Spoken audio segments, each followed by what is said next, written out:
Well, first of all, I'm going to say thank you all very, very much, and I'm thrilled to be here, and I'm thrilled to see these tables of Georgians who are here, and delighted to have a chance to be back. I did turn to Harold just now and say, now, you know, how much time do I have? And he said, you take as much as you want, having forgotten that I used to be a college teacher, and that can go on for a really long time, so I'll try not to impose on you too much. I also want to say on behalf of Georgia that we are all looking forward to you coming to Atlanta this summer, and I hope all of you are going to plan to be with us in Atlanta for the ALEC convention this summer.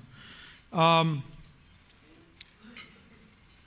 me test out a couple of questions I'm very curious about for a second.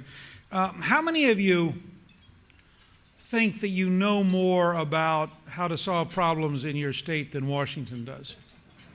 I'm just trying to get, you know, I'm trying to get a feel here. How many of you find it almost unimaginable that your government has acquired $7.7 trillion of liabilities this year? I'm just trying to get, you know, I once said to somebody, I campaigned very hard to stop John Kerry because I knew he was to the left of Teddy Kennedy, and I was afraid he might nationalize the banks.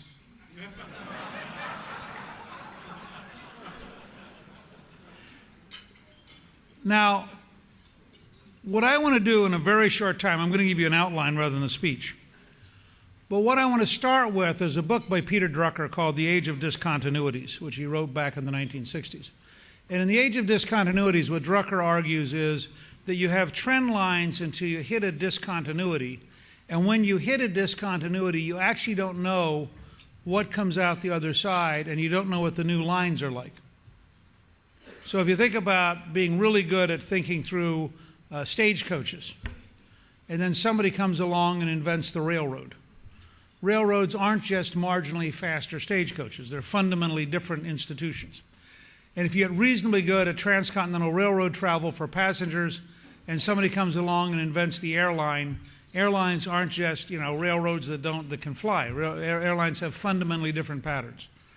Well, I want to argue that I think it would help all of you, and when you go back home, it would help your legislatures if you took a deep breath and stopped. Because what we're doing right now, and you see this in the bailout process, what we're doing right now is we are trying to prop up the past rather than accelerate the invention of the future. Now, this is strategically a dead loser. And the reason, and it's very painful to go through what I'm about to describe to you, and so politicians try to avoid the pain, but what they do by trying to avoid the pain is they actually deepen it and extend it. The Japanese went through a crisis after 1988-89, and they managed to turn it into a 13-year recession because they couldn't bring themselves to solve their problems. Now, we have been piling up problems for at least 2 decades. I believe, and we founded American Solutions, because I have 2 missions. One is to ensure that my 2 grandchildren, Maggie, who's 9, and Robert, who's 7, when they're in their 40s, I want them to live in the most prosperous, most productive country in the world, which would also make it the safest country in the world. For that to happen, we have to be prepared to compete with China and India.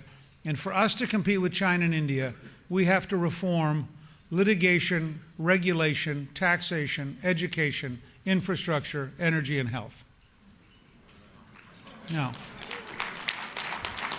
and so the reason I helped create American Solutions is I think it's this big. And I just want to start with that. You are entering a new world. The sooner you and your fellow legislators and your governors understand it's a new world, and the sooner you start thinking anew, to paraphrase Abraham Lincoln in December of 1862, who said, as our situation is anew, we must think anew. The sooner you can do that, the faster you're going to be able to get to real solutions, which will not resemble marginally better or worse examples of the current system, because the current system is incapable of competing with China and India. The second major mission that we've undertaken at American Solutions is very simple. If you go to americansolutions.com and you click on Platform of the American People, we took 9 national surveys looking for tripartisan issues. That is, issues that had a majority of Democrats, a majority of Republicans, and a majority of independents. We've found over 100 so far, so instead of red versus blue, we can talk about red, white, and blue. And it turns out that the natural center-right majority of this country runs between 63 and 92%, depending on the issue. And yet we are governed by a machine on the left. And so our second major assignment is to reach out on a tripartisan basis to Democrats, Republicans, and independents to develop a governing mechanism that would actually reflect the values of the American people.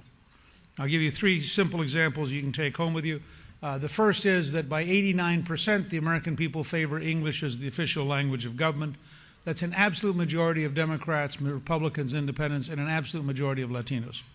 By about 92%, the country thinks we should be investing more in math and science education. And by about 91%, the country believes that one nation under God should remain in the Pledge of Allegiance.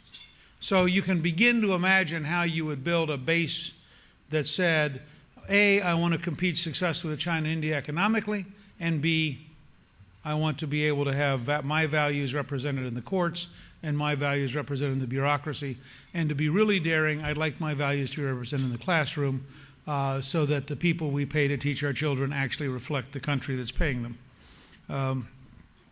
Now, let me talk briefly about the scale of the bailout, which I have consistently thought was a big mistake, and I think it'll prove to be a total mess.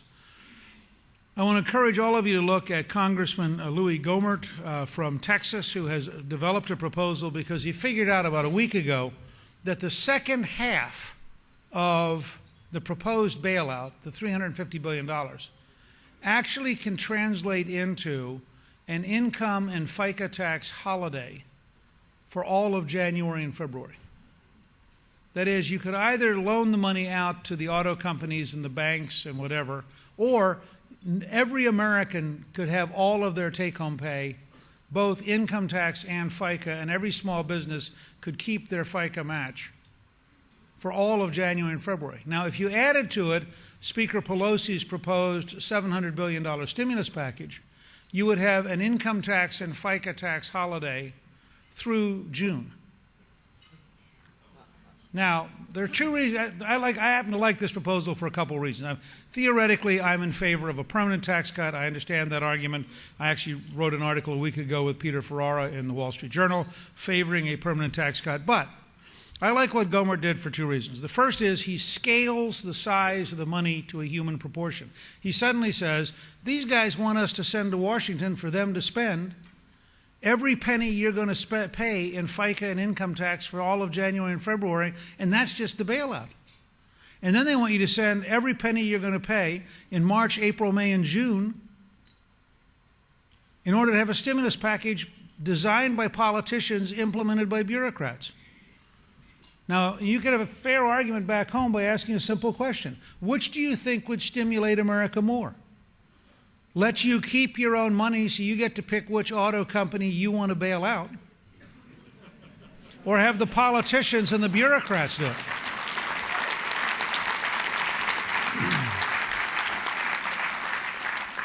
So any of you who'd like to go home and talk about the Gohmert plan, I recommend it highly. I do a newsletter every week, which is free. It's at newt.org. It goes out to about 850,000 people.